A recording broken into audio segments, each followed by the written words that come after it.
Sí, doctor, se ve la pantalla.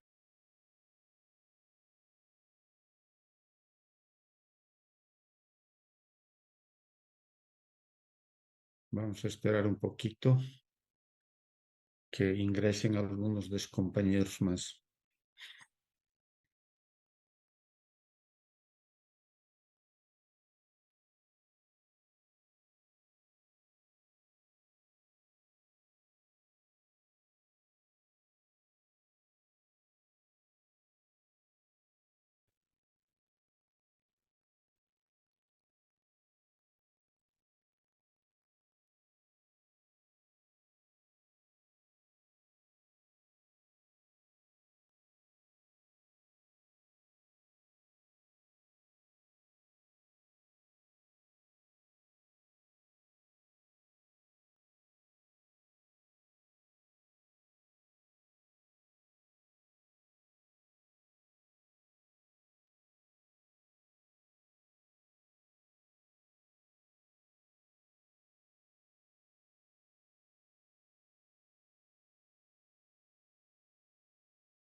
Bueno, a medida que vayamos dando el tema,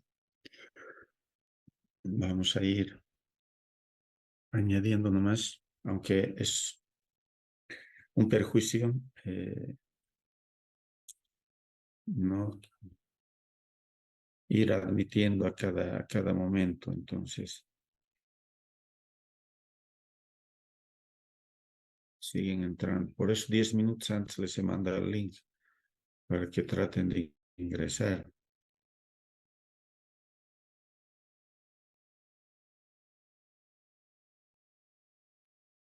Bien, siguen ingresando. Bueno, voy a conectar a pantalla completa.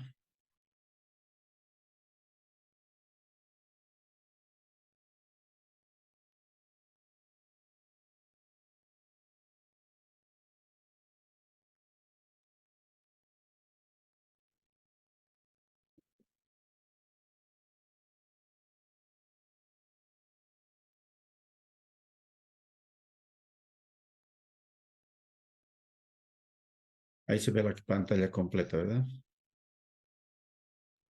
Sí, doctor. Perfecto. Bueno, yo creo que tenemos un buen número de participantes. Bueno, considero, no sé cuántos son en realidad en esta rotación de ustedes. Creo que son pocos. No sé a cuántos llegan, si alguno sabe.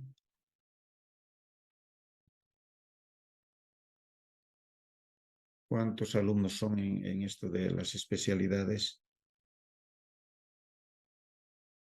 del grupo de ustedes?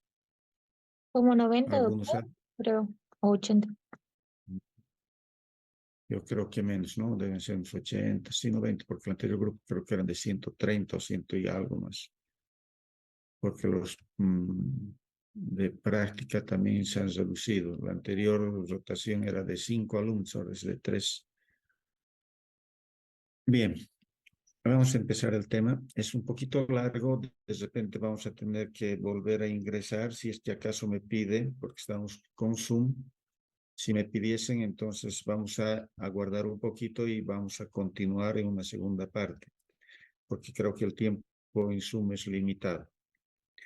El tema en realidad es bastante interesante para aquellas personas que realmente les guste un poco de la parte de imagenología. Es decir, en este caso, lo que nos toca a nosotros dentro de la especialidad es poder hablar un poco de lo que es la ultrasonografía. Y una ultrasonografía pues, relacionada con el campo, con el área, ¿no? Que en este caso vendría a ser principalmente la obstetricia, sin dejar de lado, obviamente, que la ultrasonografía o la ecografía, pues ahora se ha universalizado prácticamente en salud. No hay especialidad, no hay rama de la medicina que no utilice la ecografía y más aún la Doppler flujometría. Entonces, para nosotros inicialmente la ecografía en obstetricia es fundamental, ¿no? Entonces, es en ese sentido que vamos a ir avanzando y vamos a hacer una pequeña definición de la ultrasonografía, diciendo que es obviamente un método de apoyo diagnóstico importantísimo, lo que les mencionaba, realizado por imagen, ¿no? Y que es ampliamente utilizada, como les había mencionado, en prácticamente todas las áreas de la medicina. Nosotros vamos a hacer énfasis en lo que es la parte de obstetricia y ginecología, ¿no? En un estudio ultrasonográfico que no se puede obviar en estos tiempos, ¿no? de avance tecnológico.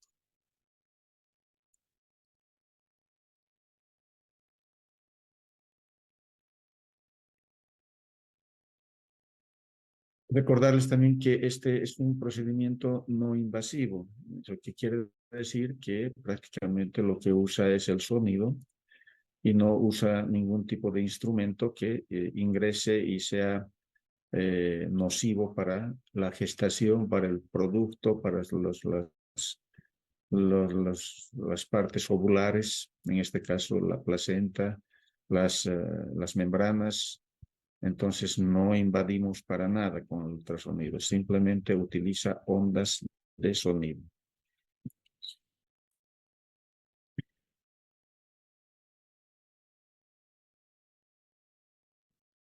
Para este propósito, pues utilizamos ecógrafos. Seguramente ya muchos de ustedes han podido observar y ver, ¿no? Un ecógrafo, en la que prácticamente en estos tiempos los ecógrafos ya son digitales, son de muy alta velocidad, son en tiempo real, ¿no? Es decir, que nosotros podemos verlo al fetito con todas sus características anatómicas y en movimiento, además, ¿no? Además, estos ecógrafos en estos tiempos no deja de ser utilizada la dopplerflujometría. No hay equipo en este tiempo, en esta era, de que no vengan los equipos con dopplerflujometría. Antiguamente habían los estudios de dopplerflujometría en blanco y negro. Ahora existe un software de superposición de colores, ¿no? De rojo, azul, no, pero que indistintamente esto nos refleja el rojo, por ejemplo, que sea arteria o el azul sea una vena. Dependiendo de la dirección en la que se encuentra el vaso y se aproxime hacia el transductor, esta velocidad de este vaso al acercarse al transductor se pondrá de color rojo. Pero si este vaso, por más arteria que sea, pero que se está alejando del transductor, se va a pintar de azul. Entonces es una superposición convencional, ¿no? Que no refleja en realidad que vaya a ser la arteria roja y la vena azul. Ese es el convencional. Bueno, entonces, además estos equipos actualmente ya vienen, inicialmente eran en 2 dimensiones, que luego vino la de 3 dimensiones, la 4D, que es de 4 dimensiones, que no es nada más que el órgano a ser examinado. En este caso, el producto, el feto, está en movimiento. Esa es la 4D. de lo estático que era la 3D pasa a la 4D que ya es en movimiento, o sea, podemos ver en 4D al fetito moviéndose. Y la 5D que no es nada más que un adelanto más dentro de la ultrasonografía que adiciona focos de examen dentro de la pantalla y hacia la cavidad. Entonces podemos mejorar la luz y la visualización de lo que nosotros queremos observar. Entonces no es nada más que la adición de luz hacia adentro que permite que nosotros podamos ver de mejor manera y obtener mejores imágenes o imágenes de calidad. Y la HD, que no es más que la definición, high definition, ¿no? Es de mejor calidad, de muy buena definición.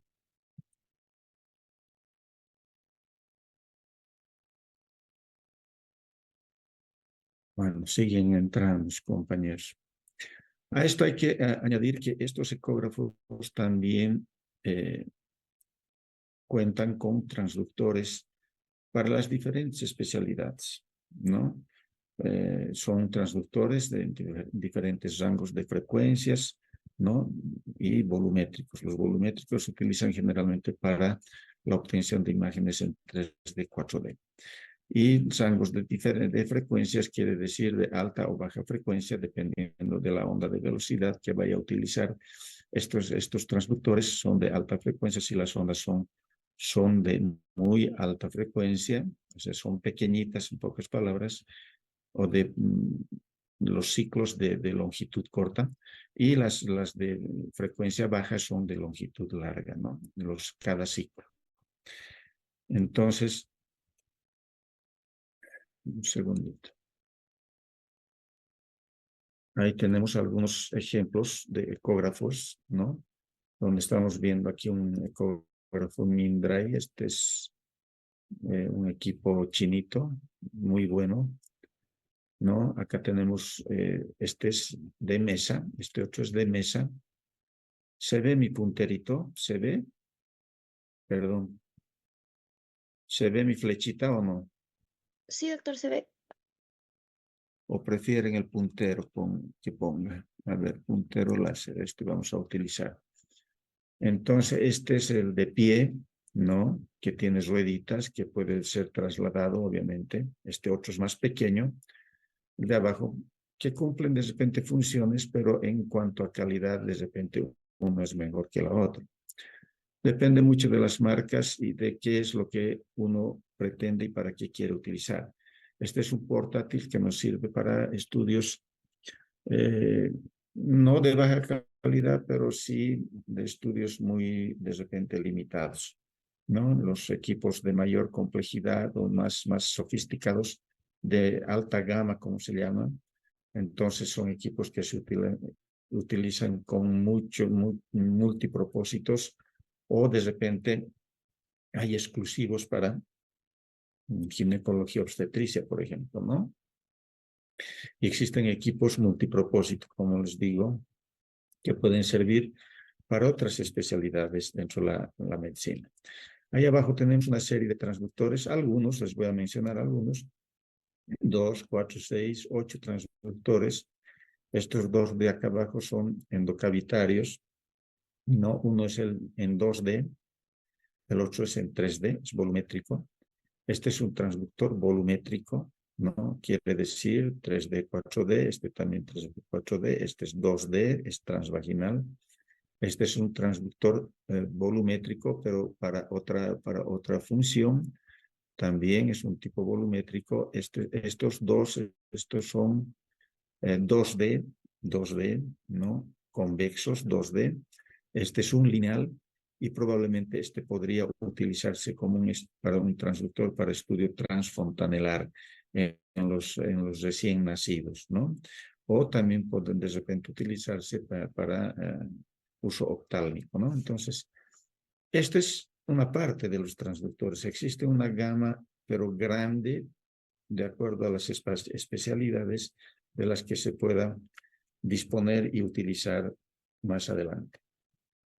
Indicaciones. ¿Cuáles son las indicaciones en ultrasonografía? Como estamos dentro de la obstetricia, nosotros vamos a tener ciertas indicaciones específicas, ¿no? Cuando vayamos a utilizar este equipo, ya sea por vía transvaginal o sea por vía transabdominal. Entonces, generalmente nosotros solicitamos 4 estudios de rutina en obstetricia, ¿no? Cuanto más temprana la solicitud de la ecografía en un embarazo, es mucho mejor. Si nosotros tenemos un embrioncito de 5 milímetros, 3 milímetros, 4, 5 milímetros, es ideal, porque a partir de este momento nosotros vamos a saber exactamente si es que coincide o no con la edad gestacional por el dato que nos va a enviar la paciente o nos da la paciente de la fecha de última menstruación. Si coincide, perfecto. Pero muchas de las veces en nuestro país, generalmente la gente del campo olvida su fecha de última menstruación, ¿no? Entonces, cuando se le pregunta, no recuerda. Entonces, en este momento es importante la ecografía precoz, temprana, ¿no? Para nosotros poder tener una idea de la edad gestacional casi exacta, ¿no? Y que nos va a servir además para hacer el seguimiento de crecimiento y desarrollo. Esta ecografía nos va a servir además hacia adelante en casos de que la mamá pudiese presentar algún tipo de patología o bien el feto. Entonces, en algún momento podría entrar a ser un tipo de restricción de crecimiento, es decir, que el fetito empieza a desarrollar menos de lo esperado. Entonces, nosotros tomamos la ecografía precoz de 5, 6, 7 semanas y vemos más hacia adelante, de repente a las 20, 22, 24, en la que vemos que no está coincidiendo la edad gestacional hasta ese momento. Entonces ahí nosotros tendremos que hacer una curva de crecimiento y desarrollo para ver efectivamente si es que ese fetito está entrando en restricción de crecimiento. Bien, esa sería la primera ecografía, es importantísima, jóvenes. No dejan de ser importantes las otras, principalmente la de 11, 14 y la de 20, 24. La de 11, 14 semanas, en realidad dicen 11, 13 semanas más 6 días, porque 14 prácticamente estaría entrando a 14 y un día. Es poco preciso. Pero utilizamos la terminología esta de 11, 14 semanas para el estudio de cromosomopatías, ¿no? O aneuploidías, ¿no? Que nosotros verificamos o hacemos el estudio de ciertos marcadores ecográficos para esta edad gestacional y que nos puedan ayudar como apoyo diagnóstico para un probable diagnóstico de cromosomopatías. Ejemplo, el síndrome de Down, ¿no? O el síndrome de Edwards, que es la trisomía 18, o el síndrome de Patau, que es la trisomía 13, o finalmente una monosomía, como es el síndrome de Turner. Entonces, hacemos este estudio entre 11 y 14 semanas. Jóvenes, les recomiendo, muchos de los médicos ya formados, años, ¿no? Prácticamente tanto se les exige que yo generalmente les digo, por favor, 11, 14 se les está pidiendo porque justamente es en este periodo ideal para realizar este estudio. Y si está entre 12 y 13 semanas, mucho mejor. Entonces, hay gente que, fíjense, médicos formados, médicos generales del área periurbana, del área rural, nos mandan estudio de cromosomopatías y la gestación está con 10 semanas, está con 9 semanas y nos mandan con esa orden, ¿no? De decir estudio de cromosomopatías.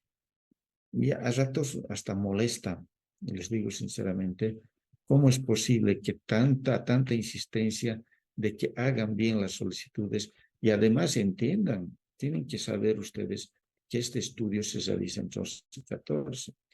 A veces nos mandan 15 semanas, 16 semanas, favor, realizar estudio de cromosomopatías. No, pues jóvenes, no. Si no saben, hay tanta tecnología actualmente Es solo ingresar a Internet. Abren Google y ponen ahí fechas a realizarse un estudio de cromosomopatías en un embarazo. Listo, les va a salir ahí. No les cuesta nada a mandar barbaridades en la orden médica, ¿no? O en la orden de solicitud.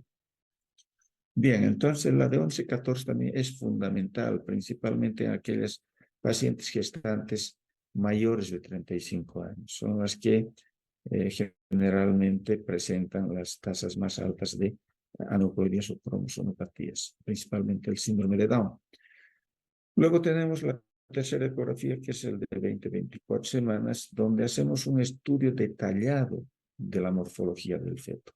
Si bien en el estudio de cromosomopatías también hacemos un estudio detallado del fetito, donde vemos todas sus estructuritas, vemos la cabecita, en la cabecita los plexos coroideos, la línea media, vemos muchas estructuras en la cabecita, la calota, vemos en el tórax, ahora ya actualmente se ve el corazoncito con vista de 4 cámaras, si tiene algún defecto, vista de 3 vasos en el corazoncito, en el abdomen vemos el estómago, la vejiguita, si el intestino está mal, si los riñoncitos están mal, o si existe alguna patología en el fetito. Entonces se hace anatomía también entre 11 y 14 semanas.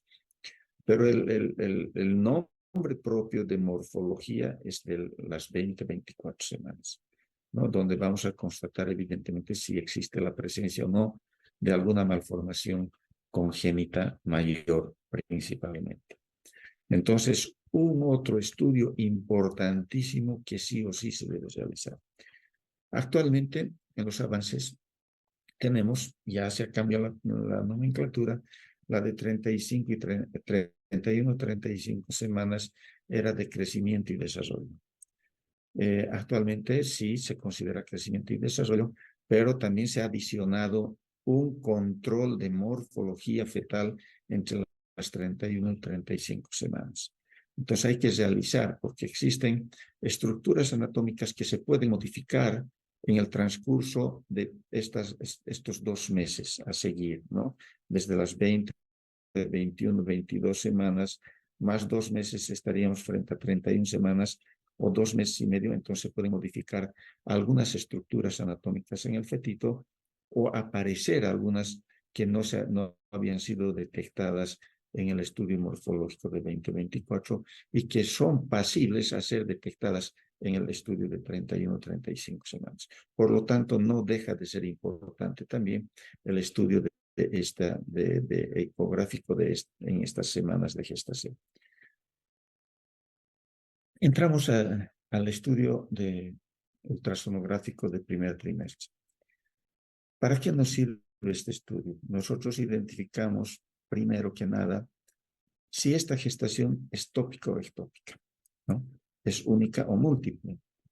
Fíjense la importancia, ya a temprana edad gestacional, nosotros poder determinar si es tópica, quiere decir está dentro de la cavidad, se ha implantado dentro de lo que es el endometrio, que se preparó justamente para esa gestación, o finalmente está fuera del útero.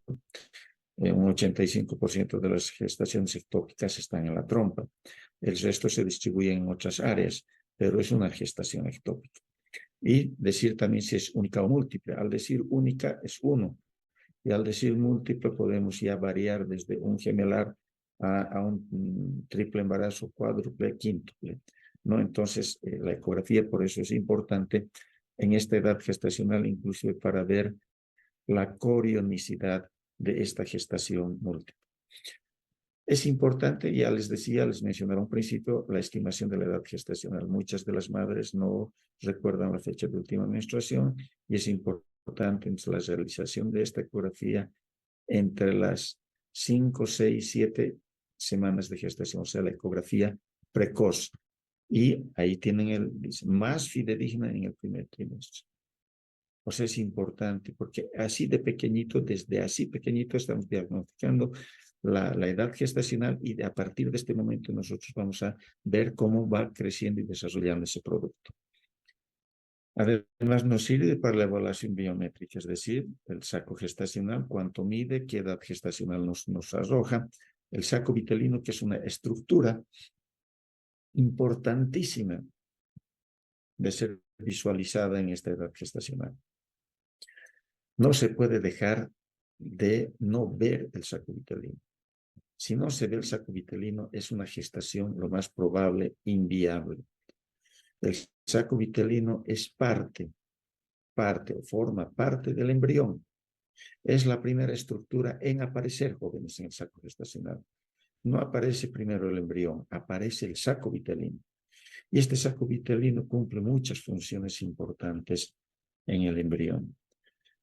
Esto aparece a partir de las 5 semanas y media. 5 prácticamente, y a las 5 semanas y media tendría que estar apareciendo el embrión. En la evaluación de biometría, también en el primer trimestre tenemos el LSN, que quiere decir longitud cefalonalga, o valorar el diámetro biparietal, la circunferencia craneana, la circunferencia abdominal, la longitud del fémur y la longitud del húmero. Se puede realizar cuando uno está haciendo el screening de 11-14, ya se puede medir fácilmente el fémur, el húmero, entonces se hace una biometría. Si hay la necesidad de realizar, se hace completo. También en el primer trimestre, como les mencionaba, evaluación morfológica embrionaria o fetal. Hay que ver ciertas estructuras en el embrioncito, ¿no? La anatomía normal de cómo debería estar desarrollando ese embrioncito, ese polo cefálico, ese polo caudal, el tórax con la cinética cardíaca, es decir, el movimiento del corazoncito, el abdomen. Entonces, la importancia radica. En 10 minutos va a parar esto, jóvenes. Vamos a continuar. Por favor, me esperan un poquito. Voy a volver a ingresar. Estoy demorando un poquito porque quiero hacerlo un poco más lento para que ustedes me vayan a entender. No quiero correr como en las clases presenciales. Ahí sí, 1 hora y tenemos que volar porque alguien tiene que entrar. Entonces, ahora estoy en virtual y tenemos el tiempo para poderles explicar. Aprovechen por eso la explicación. También nos sirve en esta etapa, en este primer trimestre, la evaluación funcional, vitalidad embrionaria, es decir, si el embrión está vivo o está muerto, ¿no? El fetito. Y la Doppler flujometría, que también nos sirve para verificar, uno, vitalidad, otro nos sirve para hacer algunos estudios, como por ejemplo, estudio de las arterias uterinas, que se utiliza para predicción de preeclampsia ya en el screening de 11-14 semanas. Entonces, la Doppler flujometría desde el primer trimestre ya nos está indicando o nos está diciendo que es importante su utilización, ¿no? Inclusive en gestaciones precoces tempranas, la Doppler flujometría puede arrojarnos un mapeo color de esa gestación en la que nos haga sospechar de que probablemente esa gestación pueda ser inviable. Entonces es importante la Doppler flujometría también en el primer trimestre. Tenemos los marcadores de cromosomopatías de 11-14 semanas que debemos evaluar, ¿no? Esta es, en algún momento van a leer en sus exámenes seguramente, en algún momento se preguntan los marcadores de cromosomopatías. Entre estas tenemos la translucencia nucal, el hueso nasal, el ángulo facial, que actualmente ya no se lo está utilizando mucho, pero sí la frecuencia cardíaca y el flujo tricuspide, además del ductus venoso. Entonces, son marcadores ecográficos que sí o sí nosotros debemos realizar en el estudio del screening de 11-14 semanas en el primer trimestre.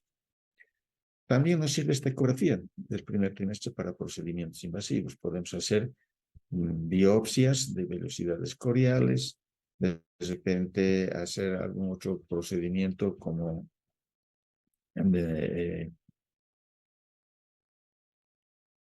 placenta y su corionicidad, procedimientos invasivos, les decía, como hacer una amniocentesis también, pero principalmente biopsia de velocidades coriales o algún otro procedimiento que requiera, como su nombre indica, invasión. La placenta y su corionicidad, que les decía, ¿no? En las gestaciones decíamos ectópico, ectópico es único o múltiple. Entonces aquí debemos ver la corionicidad, la placenta y la corionicidad. En un principio, de repente, una gestación precoz, temprana, de repente todavía no existe una placenta bien formada, ¿no? Pero sí tenemos un trofoblasto que sí está en vías de formación para la futura placenta. También debemos evaluar el amnios, ¿no? El amnios que en ese momento está flotante, está libre del corión, que a medida que avanza la gestación, este amnios se va a pegar al corión y va a formar o a ir a formar lo que es la membrana amniocorial.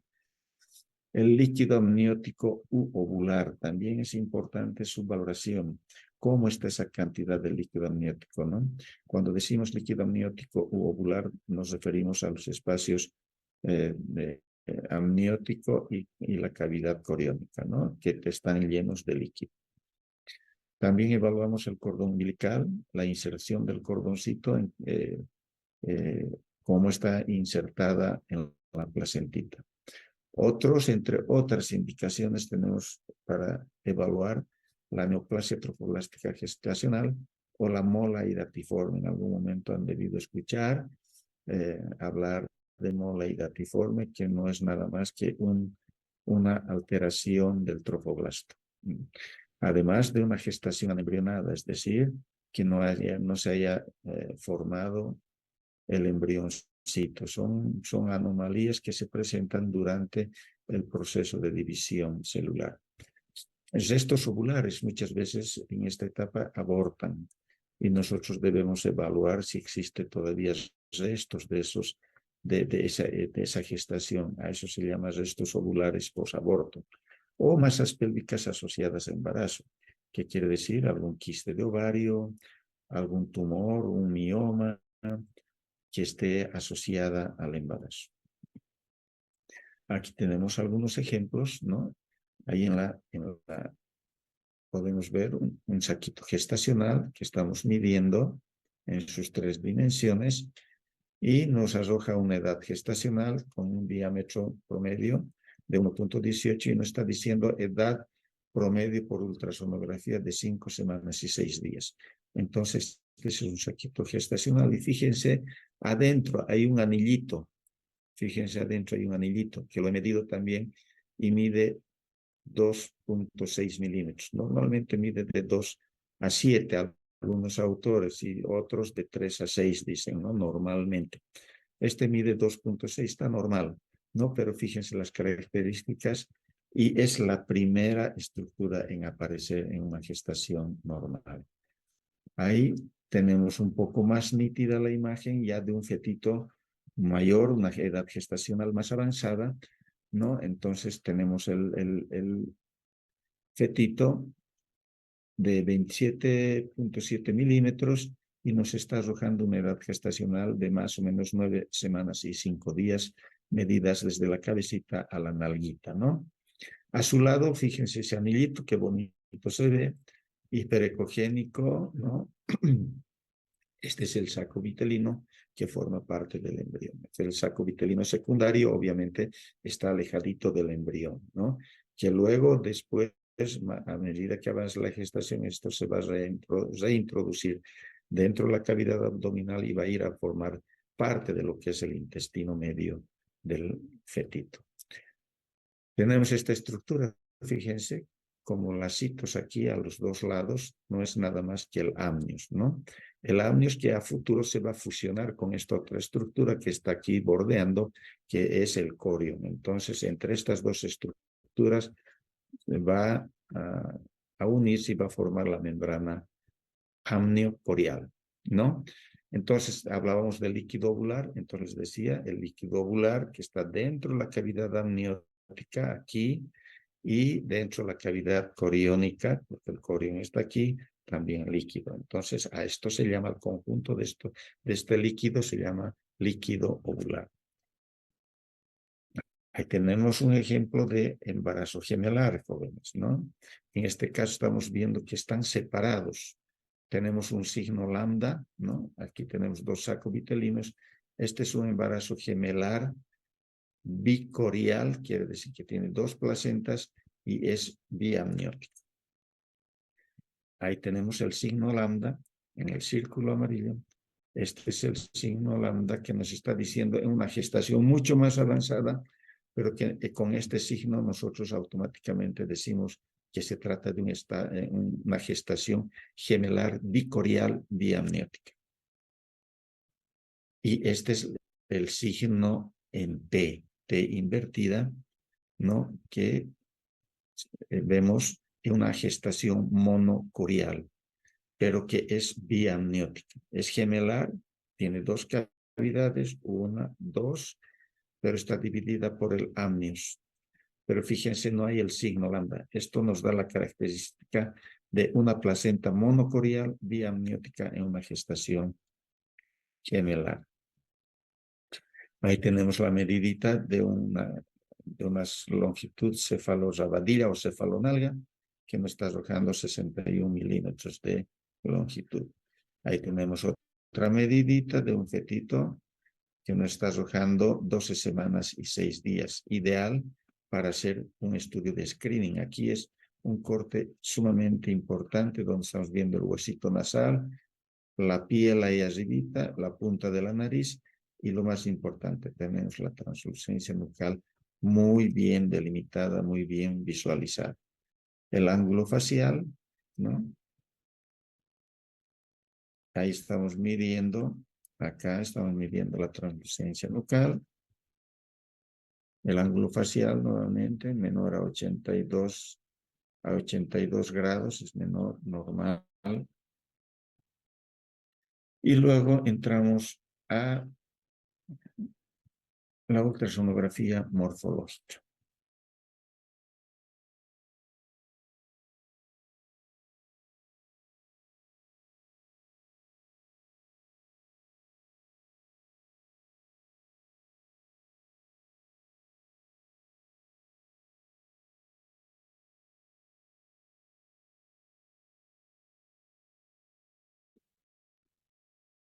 Bien, jóvenes, ¿me copian?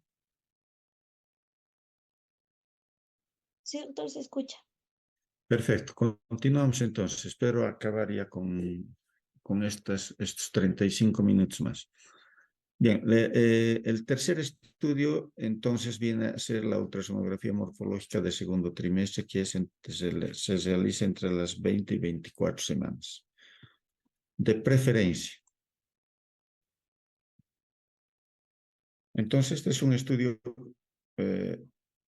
ya les decía, que nos sirve para evaluar toda la anatomía del fetito, toda la anatomía, y poder detectar algún tipo de malformación congénita, esta sea menor o mayor malformación congénita. Es ideal que este estudio vaya con su ecocardiografía, Doppler color, y la Doppler flujometría. Pero en nuestro medio es un poco difícil poder realizar porque realmente los costos de estudio, por más que diga el SUS paga todo, entonces la alcaldía muchas veces se ve limitada a hacer las cancelaciones de estos estudios. Por lo tanto, están un poco restringidos estos dos estudios como la Doppler flujometría y la ecocardiografía Doppler, principalmente la ecocardiografía Doppler, ¿no? Solo la utilizamos cuando realmente detectamos una patología o una sospecha o es referida de algún servicio de nivel inferior, es decir, de primer, segundo nivel, por sospecha de alguna cardiopatía. Entonces nosotros como tercer nivel tenemos que estar atentos a este tipo de referencias que nos hacen para poder complementar los estudios de morfología, ya sean con ecocardiografía Doppler. En la actualidad estamos haciendo neurosonografía más porque es muy frecuente la presencia de patología tanto en el sistema nervioso central como en el corazoncito. Entonces el corazoncito es el que hay que revisar bastante bien, ¿no? Porque es donde más patología se encuentra, por más mínimo que sea.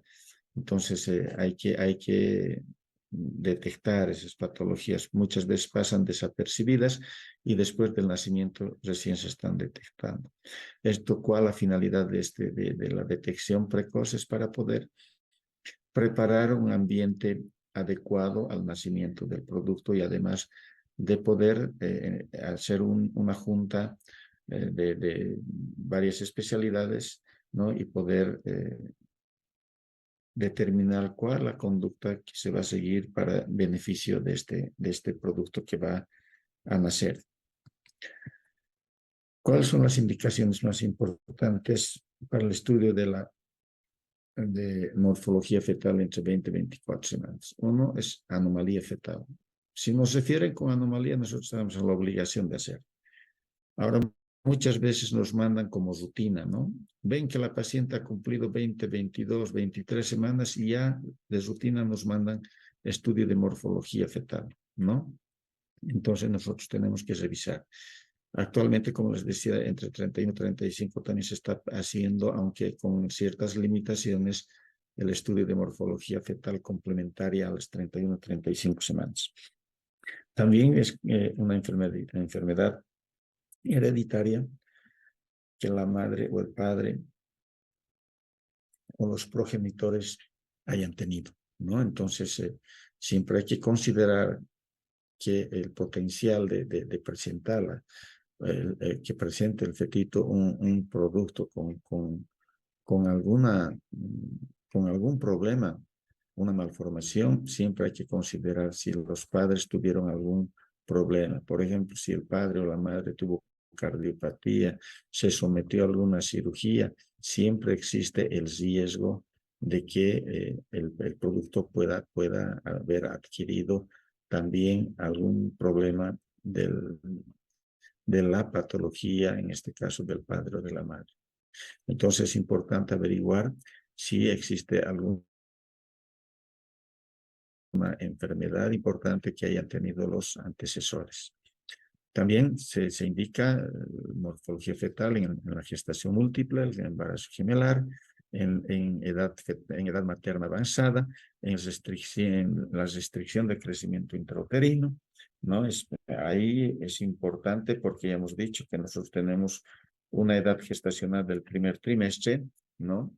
De repente nos va a ayudar a hacer un diagnóstico más adelante de realmente restricción.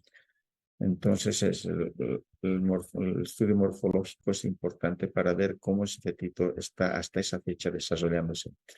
Si la paciente ha estado expuesta a drogas, si es drogadicta, hace uso de drogas, medicamentos, hace uso o fuma o algo, ¿no? O su mismo trabajo o situación ambiental, hay que averiguar, ¿no? Del por qué. Generalmente a la maternidad, por ejemplo, les digo, jóvenes, llega mucha malformación congénita, pero ¿de dónde? Yo me atrevo a decir que hasta un 80% de las malformaciones congénitas que recibimos en la maternidad son del trópico, son del Chapare, ¿no? De toda la zona del Chapare. Esto debido a los productos y a los químicos que utilizan. Es lo más probable que se deba al medio ambiental también, ¿no?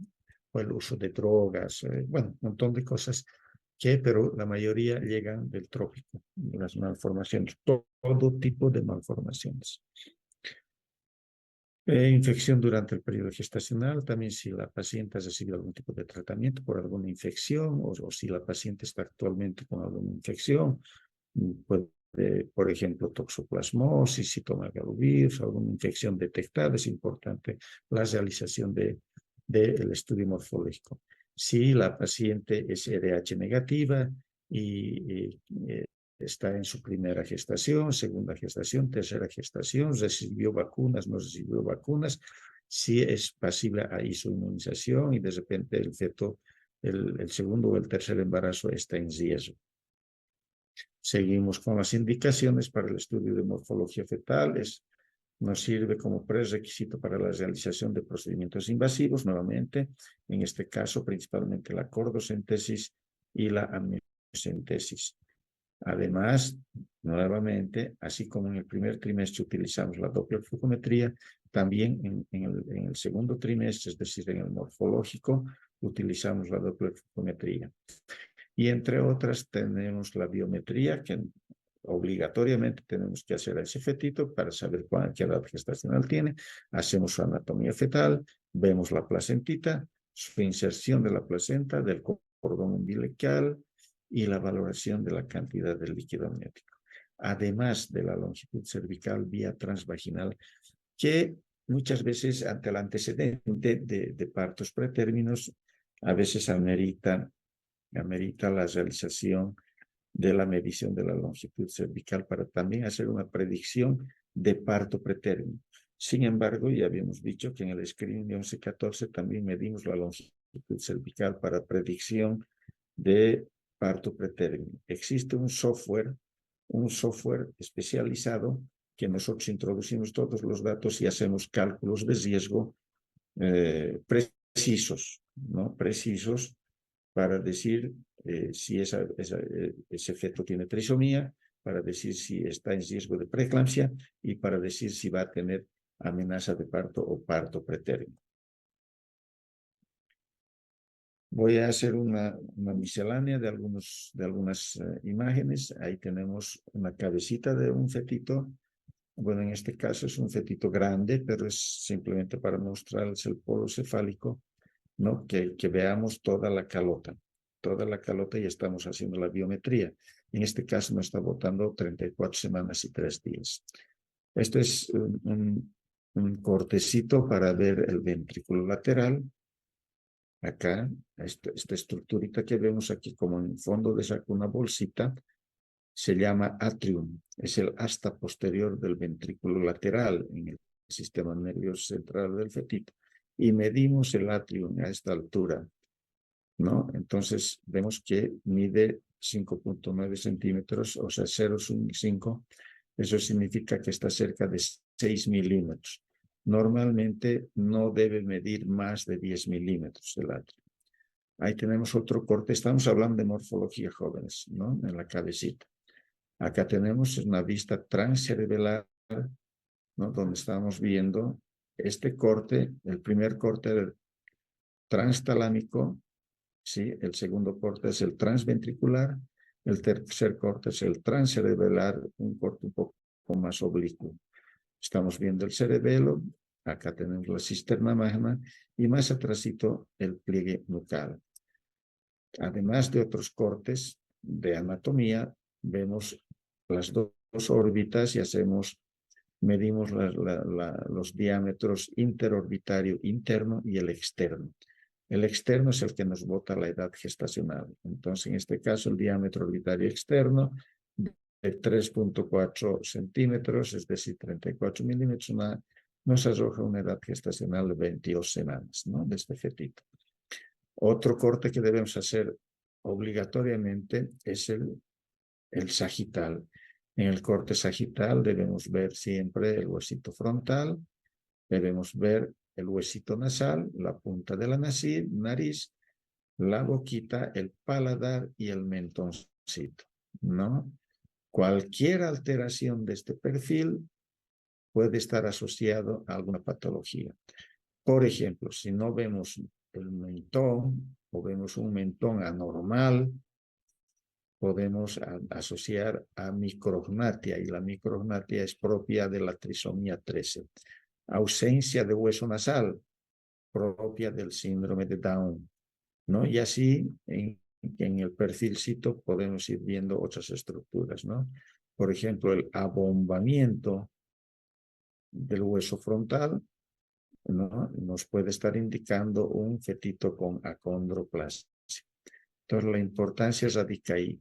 Este es un cortecito coronal que hacemos también durante el estudio morfológico para ver, esta es la naricita y esta es la boquita, el labio superior, labio inferior. Entonces, este corte nos ayuda a predecir o decir si ese fetito tiene labio leporino o no. En este caso, no, está anatómicamente normal.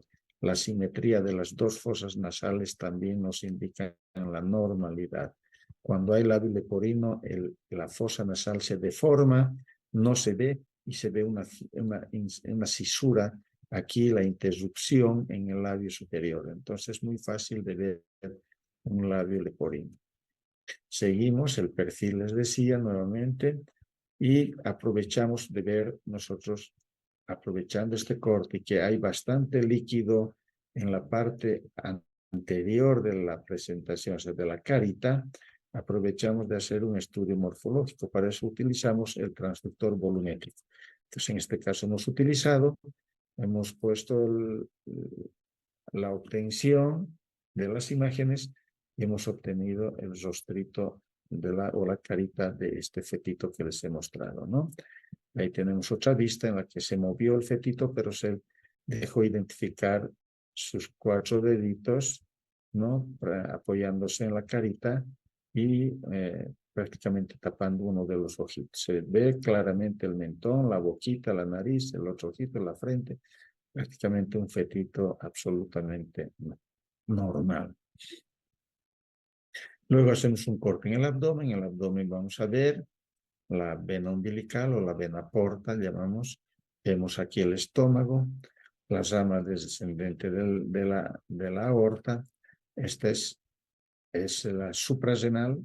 En este caso sería la suprarrenal derecha. Esta es la porta derecha, rama porta derecha.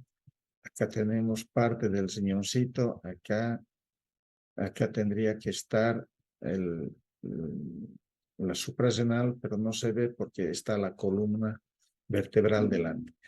Dentro de este corte es importantísimo ver la pared abdominal anterior, porque los defectos que más se presentan son defectos de pared.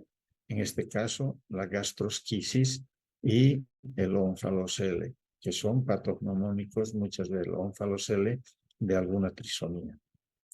Acá tenemos un corte también de abdomen donde estamos viendo el estómago, la columna y la inserción, o sea, el ingreso a través del ombliguito del cordón umbilical hacia la cavidad abdominal del fetito. Este es otro corte transversal con el dorso hacia arriba del fetito, donde estamos viendo la integridad de la piel, de la pared posterior del fetito, pero la idea de este corte es mostrarles que los 2 riñoncitos están presentes y están indemnes. Seguimos haciendo algunos cortes, tenemos los cortes de la columna, que estamos tratando de mostrar una columna íntegra desde la columna cervical, dorsal, lumbar y muy poco visible la sacra. Aquí en este corte sí vemos la columna casi íntegra, inclusive la columna sacra. Luego valoramos los huesos largos, en este caso este es el fémur, este es el húmero. Acá tenemos la tibia es en la parte interna y este es el peroné. Tibia, peroné, los piecitos, ambos piecitos bien alineados a toda la extremidad. Este es el fémur, ¿sí? Está bien alineado. Acá tenemos una vista dual, ¿no? Tenemos nuevamente la tibia, el peroné, y tenemos el cúbito y el radio. No se olviden que el radio es un poquito menor en tamaño al cúbito. Seguimos viendo. En lo posible hay que tratar de ver los deditos de la mano. En este caso uno está oculto. Tenemos 4 deditos y un dedito probablemente por acá doblado o poco visible, ¿no? Entonces, acá tenemos sí los 5, entonces tenemos los 4, 5, en lo posible si se ve mucho mejor. Acá tenemos la plantita del pie con sus deditos, 5 deditos, normal. Y la dopplerflujometría que les decía en el estudio morfológico, en este caso, la vista del muñequito se llama esto, es un corte en el que visualizamos principalmente las 2 arterias renales. Eso nos está indicando la presencia de los riñoncitos. Estos 2 son los riñones absolutamente normales. Esta es la aorta abdominal. Estas son las arterias ilíacas. Acá tenemos un corte en el ingreso, que les había mostrado un corte del abdomen en el que está ingresando el cordón. Entonces aquí lo que tratamos de mostrar es que se vean estos 2 vasos rodeando a la vejiga. Cuando vemos estos dos, quiere decir que el cordón automáticamente tiene 3 vasos. La vena, ¿no?, que está ingresando y se va hacia el hígado a través de la vena porta, y las 2 arterias que se van a anastomosar a estas 2 arterias que son las ilíacas internas, ¿no?, en el fetito. Entonces ahí nacen o ahí se anastomosan y de ahí van a ir a la placenta. Y esta estructura anecoica o negrita, ¿no?, entonces es la vejiga.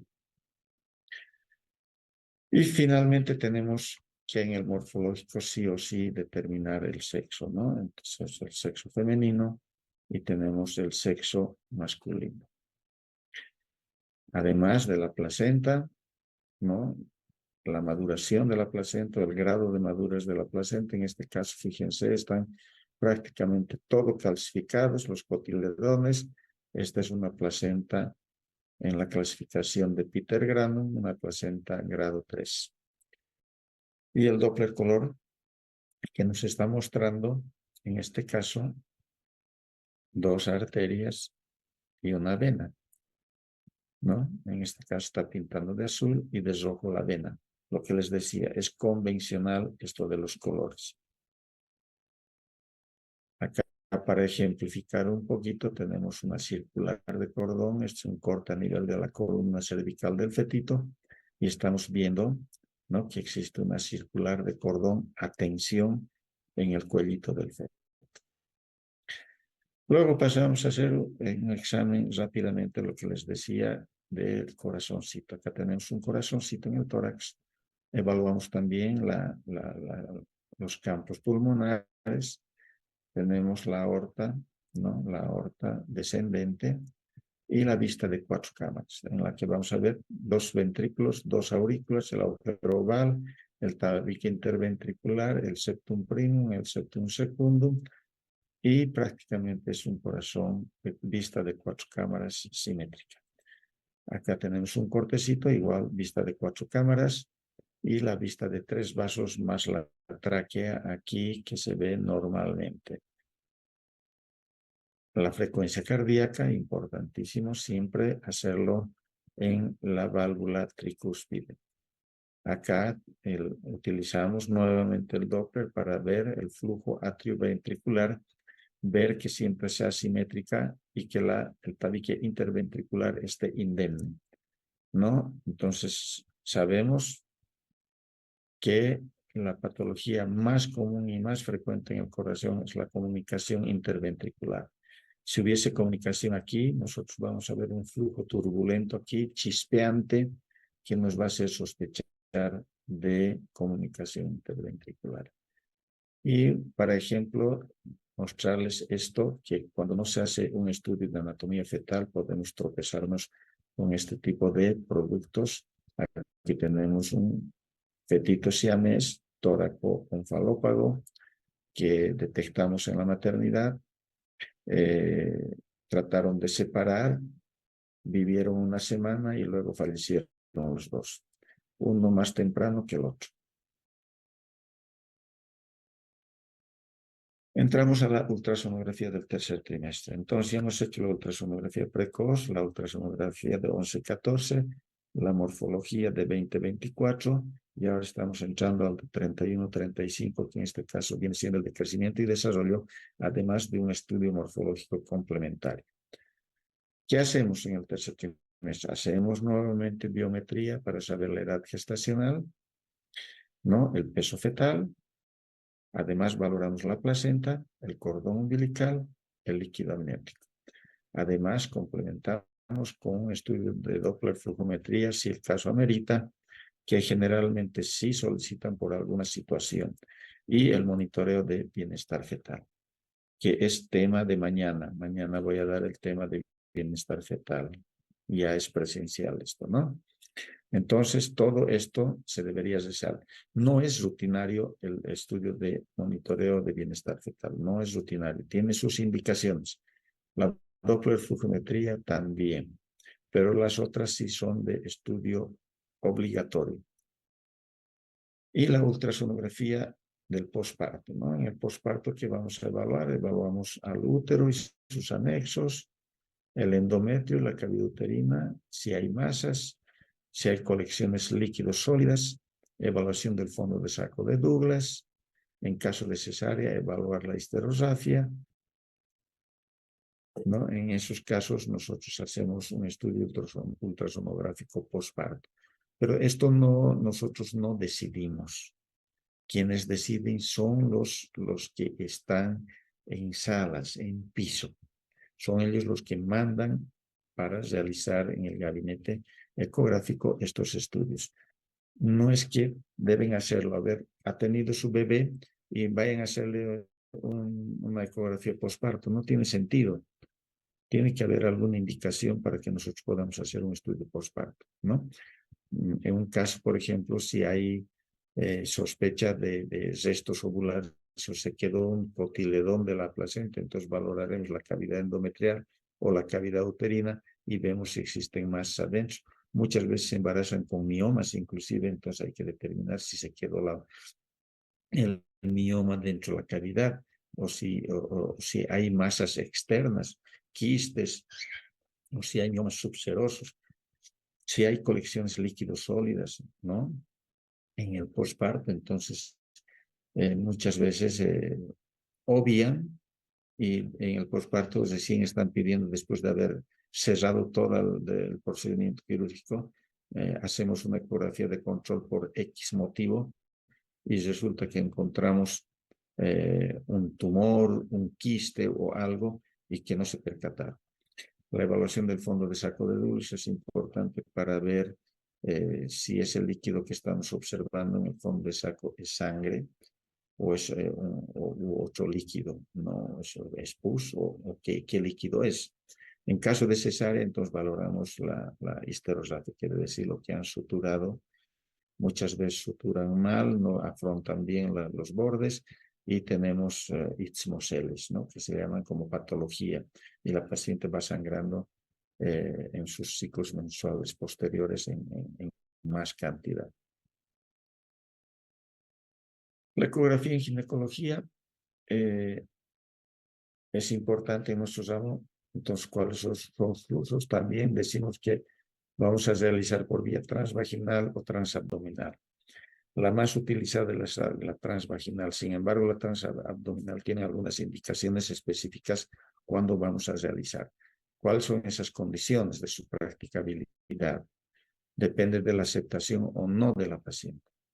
La paciente puede decir, no quiero que me hagan por X razones, ¿no? Por ejemplo, virginidad, tamaño del útero o de la presencia de masas mayores a 5 centímetros, tumores de la vulva, infecciones, etcétera, que nos impidan realmente hacer un estudio transvaginal. Y si es abdominal, debemos siempre considerar llenar la vejiga, jóvenes, con líquido. Es decir, la mamá debe tomar una hora antes, o por lo menos 1 litro de agua para que pueda abrirnos una ventana, esa vejiga, para poder hacer un estudio de genitales internos por vía transabdominal. Esto lo hacemos generalmente en las jovencitas, niñas vírgenes o alguna persona que no haya tenido relaciones, ¿no? O que tengan, por ejemplo, una condilomatosis, pero gigante, ¿no? Entre el medio de los genitales y que no nos esté permitiendo ingresar. Entonces necesitamos vejiga llena en la paciente. ¿Cuáles son las indicaciones? Tenemos el estudio morfológico del útero y sus anexos, obviamente. Vamos a verificar cómo están los genitales internos, confirmar la presencia o ausencia de una masa pélvica, determinar el tamaño, consistencia, bordes, vascularidad de la masa, si hay un tumor, hay una masa, hay una indicación que el ginecólogo está diciendo, palpo aquí una masa, es algo, es útero, está grande, es irregular. Nuevamente 10 minutos tenemos.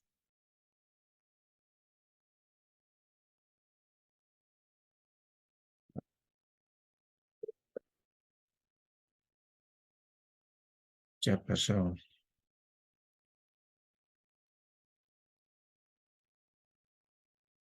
¿Dónde se me ha ido mi imagen? Entonces decía, determinar tamaño, consistencia, bordes, vascularidad. Entonces, obviamente, eso viene con indicación y nosotros debemos considerar establecer el origen y las relaciones anatómicas de la masa con otras estructuras pélvicas, ¿no? Entonces, que sea, a ver, un cáncer de cuello uterino, vemos siempre, lo tratamos de ver, que esté con la vejiga llena para ver si no ha invadido la vejiga. Es una relación con la vejiga. Ver si no ha invadido hacia la parte posterior, hacia el fondo de saco y del fondo de saco hacia el recto. Ver si no ha invadido hacia la vagina, ¿no? Entonces, esas relaciones de este tumor, ¿no? Entonces, hay ciertas patologías que pues amerita hacer una evaluación más exhaustiva, ya sea por vía transvaginal, por vía abdominal. Muchas veces, cuando hacemos el estudio del útero, posparto nos dicen y nos están mandando transvaginal. No podemos hacer una transvaginal en un posparto porque el útero está pues, grande, jóvenes, ¿no? Está prácticamente cerca de 20, 25 centímetros y el transductor transvaginal apenas nos va a permitir ver hasta 10 centímetros. Entonces, ¿esto en qué queda? Si en esos casos hay que abordar por vía transabdominal. Y finalmente, alteraciones asociadas a enfermedades malignas como ascitis o lesiones metastásicas. Es decir, no, muchas veces cuando estamos evaluando vemos cantidades considerables de líquido intrapélvico en el fondo de saco y abdominal, en las regiones del flanco derecho, flanco izquierdo, inclusive más arriba, y determinamos de que se trata de una ascitis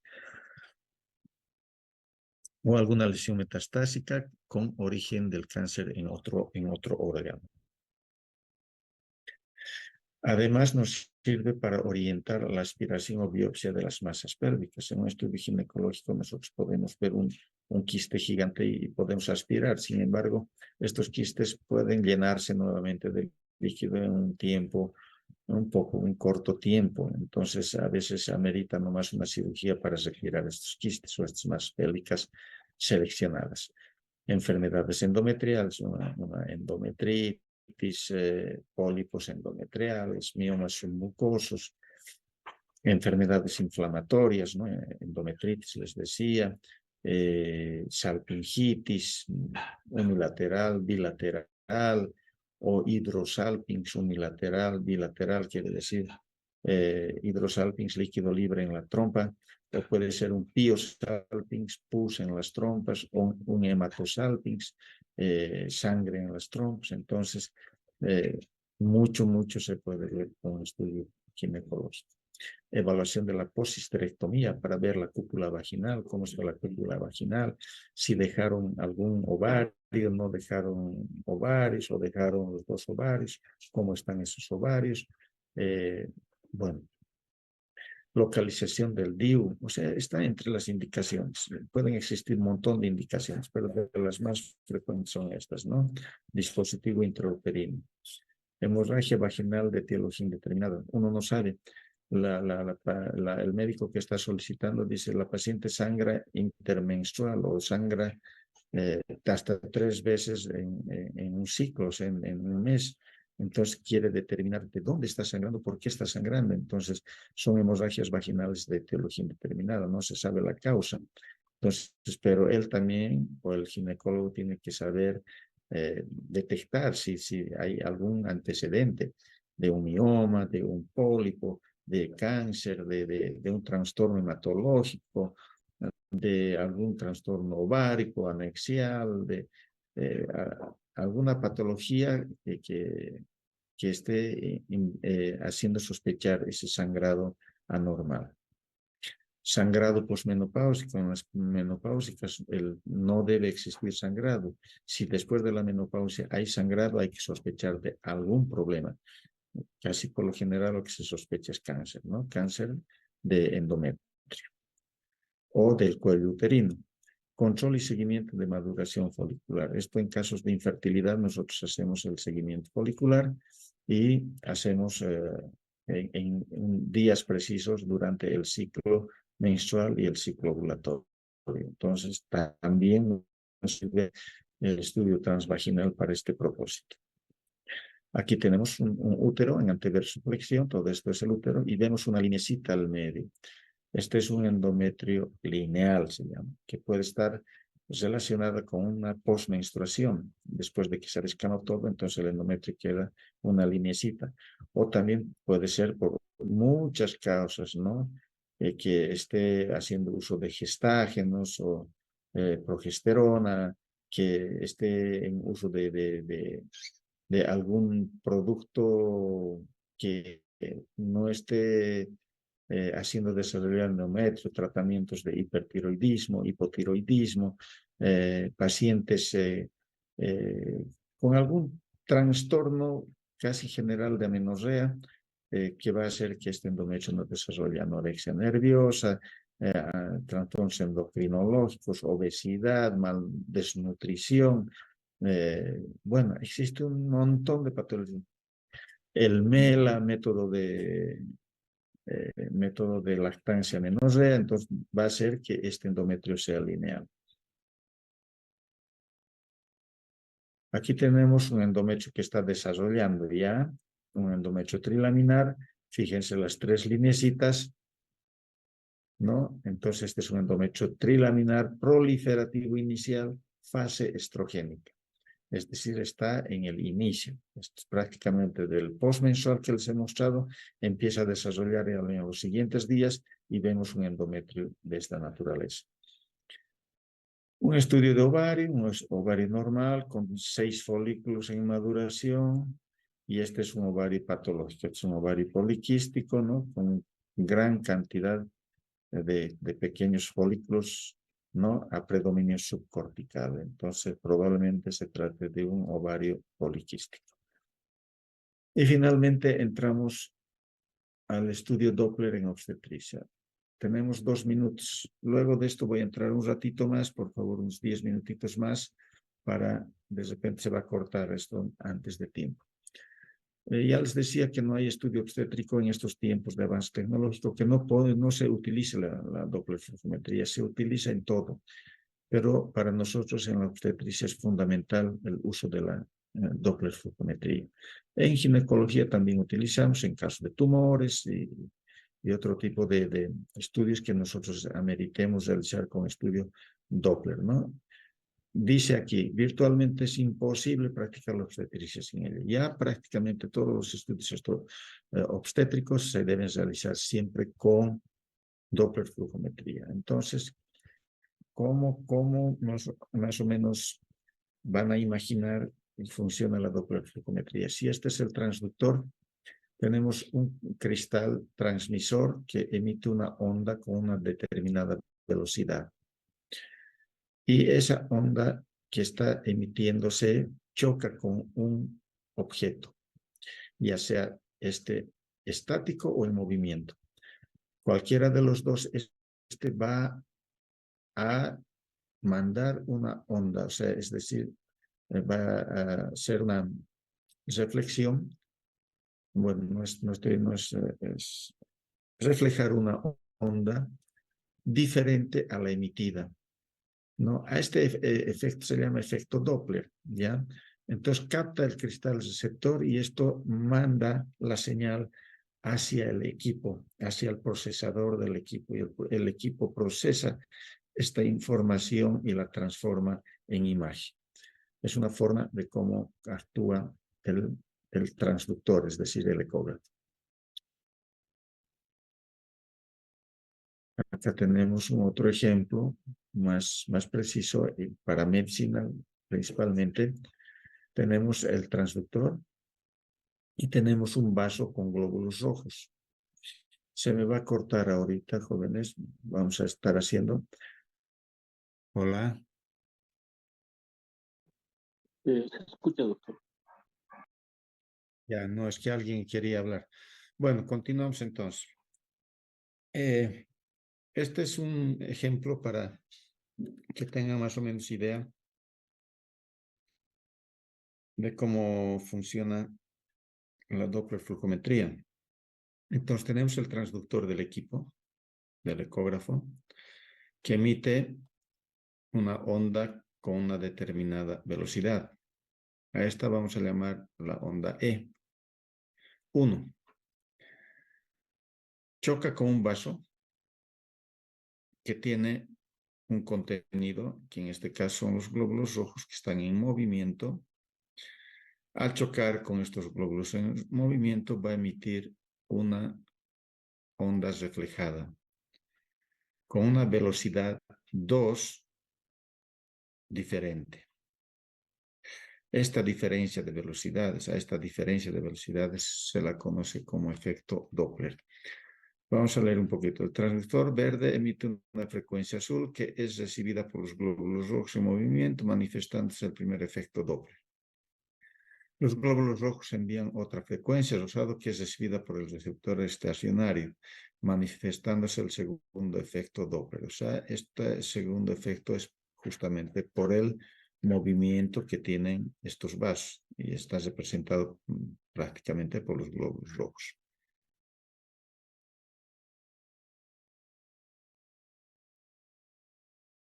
Entonces, el Doppler en obstetricia a nosotros nos importa mucho porque además de ser un método no invasivo, nos sirve para la exploración del bienestar fetal. Actualmente, para la evaluación del bienestar fetal, prácticamente algunos colegas optan directamente por hacer el estudio de Doppler flujometría. Sin embargo, los otros métodos de apoyo diagnóstico para bienestar fetal, como son el monitoreo fetal electrónico o cardiotocografía, se llama también, o el perfil biofísico, son procedimientos complementarios para la evaluación de bienestar fetal. Nunca hay que dejar de lado, no hay que desmerecer el valor que tienen estos otros dos estudios. Sin embargo, la Doppler flujometría ha avanzado mucho más. Es un estudio de última tecnología, entonces, y de mayor precisión. Sin embargo, como les digo, no hay que desmerecer el apoyo que pueda brindarnos los otros dos estudios para evaluación del bienestar fetal. Luego, como es un método no invasivo, nos da una información predictiva y decisiva en obstetricia. Con este estudio nosotros prácticamente vamos a casi decidir y definir la conducta a seguir, sea esta inmediata, o sea, de inmediato o posponer, ¿no? O sea, la conducta va a depender mucho de cuál sea el resultado del estudio Doppler, o sea, cuál sea la magnitud del daño que se está teniendo de repente en ese embarazo. El Doppler también utilizamos, como les había mencionado, en el primer trimestre y obviamente, de acuerdo a las indicaciones, en embarazos de alto riesgo. ¿Cuáles son las indicaciones de la Doppler flujometría en obstetricia? El embarazo intrauterino del primer trimestre viable, embarazo intrauterino del primer trimestre frustrado o inviable, el embarazo ectópico, el embarazo molar, la preeclampsia, eclampsia, fundamental su aplicación del estudio Doppler, como consecuencia de la preeclampsia, eclampsia, podemos tener la restricción de crecimiento intrauterino del producto, del fetito. Además, está indicada la realización de la Doppler flujometría también en la gestación gemelar, en la isoinmunización y en la anemia fetal, en la vigilancia de pacientes tratadas con antiprostaglandínicos. O sea, es importante ver el flujo principalmente en el conducto arterioso, que cuando se hace uso de antiprostaglandínicos, entonces muchas veces existe cierre del conducto arterioso. Es importante. También tiene indicaciones en cardiopatía y embarazo, pacientes que son cardiópatas y están embarazadas. Es siempre vigilar de cerca mediante la dopplerflujometría esa gestación. En la diabetes gestacional, ¿no? Productos muchas veces macrosómicos o finalmente con alguna malformación congénita, porque la diabetes gestacional, principalmente el tipo 1, insulino dependientes, traen consigo con bastante frecuencia malformaciones congénitas en el producto. También nos sirve para la evaluación del cuerpo lúteo, ver cómo está su vascularidad de ese cuerpo lúteo en una gestación precoz, evaluación de la placenta y el cordón umbilical, principalmente en condiciones de mala implantación de la placenta, placentas previas, desprendimiento de placentas, y el cordón umbilical de mala inserción, ¿no? Inserciones excéntricas, inserciones marginales o inserciones velamentosas. Entonces, son indicaciones de dopplerflujometría. Malformaciones congénitas, ya les había mencionado, también tiene indicación de dopplerflujometría. Y la ecocardiografía fetal que les había mencionado antes, al principio del tema del uso de la dopplerflujometría, que un estudio morfológico debe ir siempre acompañado de una ecocardiografía fetal con Doppler.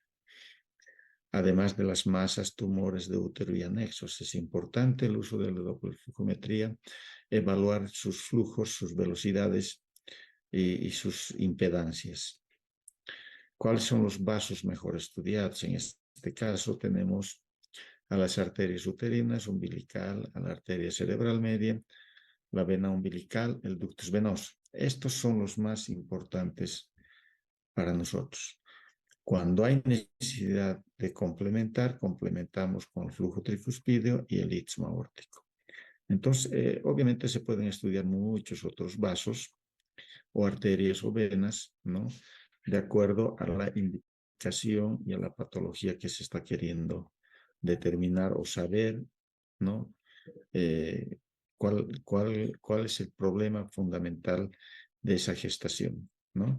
Y nos va a ayudar de sobremanera la evaluación de los flujos en estos territorios que nosotros queremos valorar. ¿Qué es lo que nosotros utilizamos para la evaluación de estos flujos, de la impedancia de estos vasos, ¿no? O sea, la resistividad a este flujo?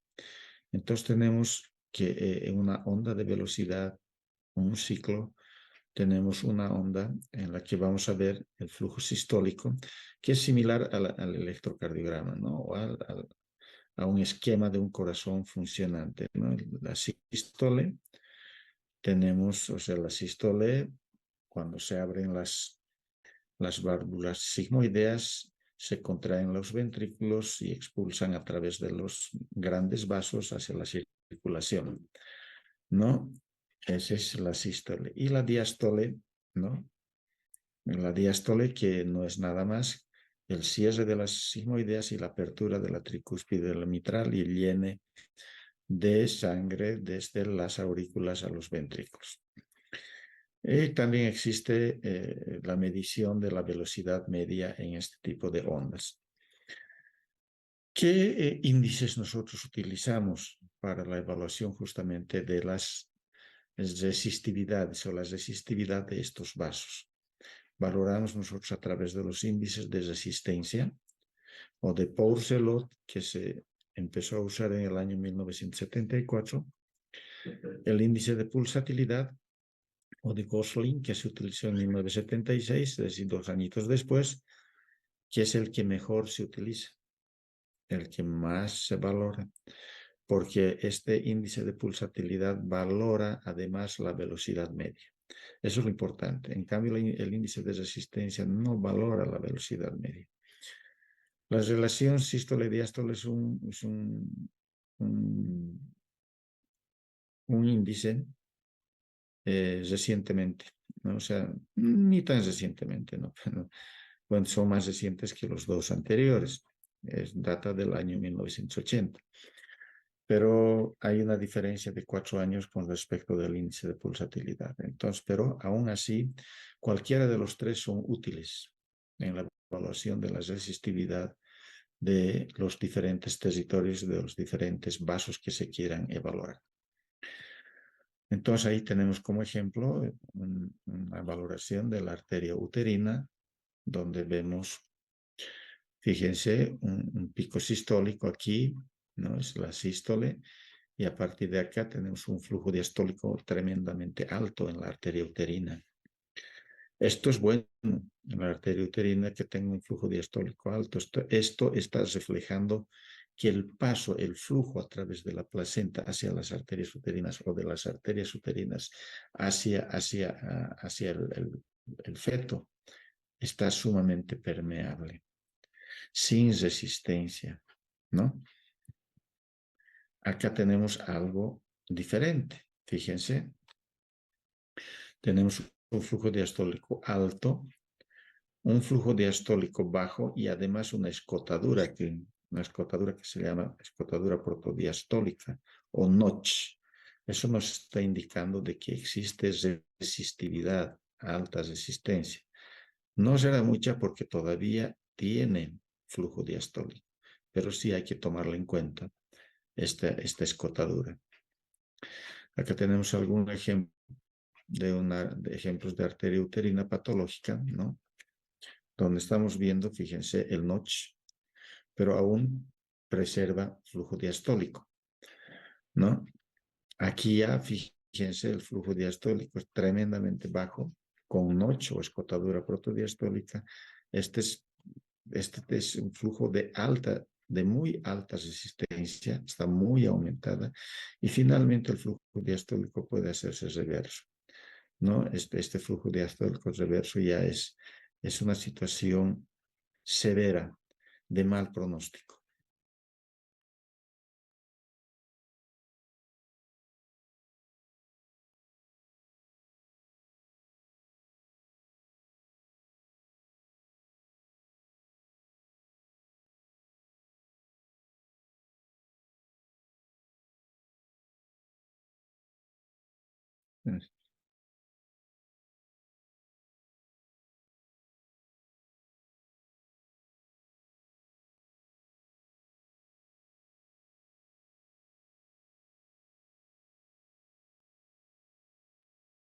Me parece una notificación ahí. Me parece extraño esto.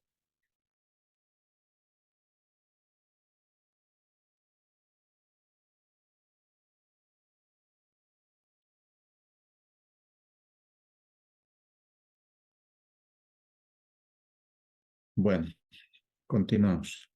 Entonces, de muy mal pronóstico, cuando vemos una arteria uterina con flujo diastólico reverso, es que existe muy alta resistencia en lo que es el flujo entre la arteria uterina y la placenta. Acá vemos a la arteria umbilical, ¿no? También de alta resistencia inicialmente, ¿no? ¿No? Todavía tiene un flujito diastólico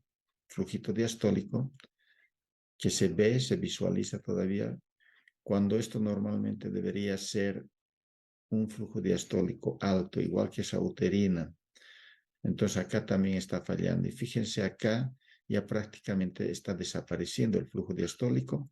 Acá tenemos un flujo diastólico ausente, ¿no? Un flujo diastólico ausente. Y ahí abajito tenemos la vena umbilical pulsando inclusive, ¿no? Y esta que tenemos el flujo diastólico reverso. Este es igual al de la uterina, de mal pronóstico. Muchas veces con esta velocidad de flujo en la arteria umbilical ya es indicación de interrupción del embarazo. Este ejemplo les había mostrado. Y todos estos vasos, ya con esos ejemplos, suficiente para ver, ¿no? Que todos los territorios se pueden evaluar y que estas evaluaciones nos arrojan valores.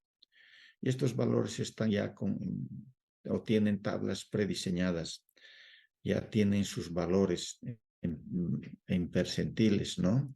Entonces acá tenemos, por ejemplo, de la arteria uterina, tenemos las edades gestacionales y sus percentiles, percentil 5, percentil 95.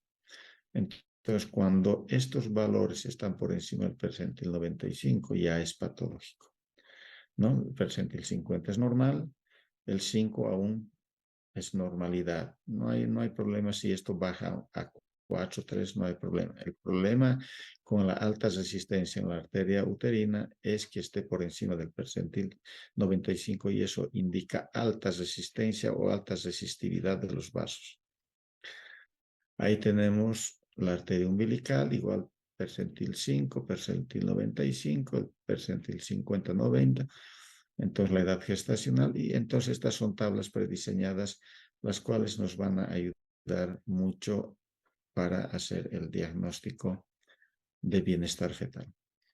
Este es el índice de la cerebral media. También aquí, bueno, aquí el ejemplo de la tabla nos está indicando desvíos estándar, un desvío estándar y un desvío, menos un desvío estándar, más un desvío estándar, media, ¿no? Entonces, este prácticamente nos estaría reflejando aproximadamente el 90, percentil 90, percentil 10, y si ponemos más dos desvíos estándar, probablemente vamos a estar en percentil 95, y si es menos dos desvíos estándar, vamos a estar en percentil 5.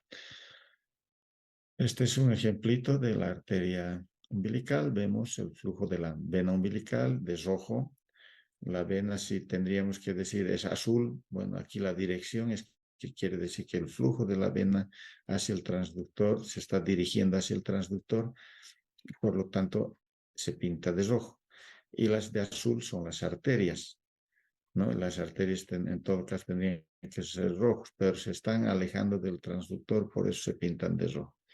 Acá tenemos un ejemplo de una... Ese era un videíto, pero lamentablemente está bloqueado esto. Entonces, bueno, ahí terminamos la clase, jóvenes.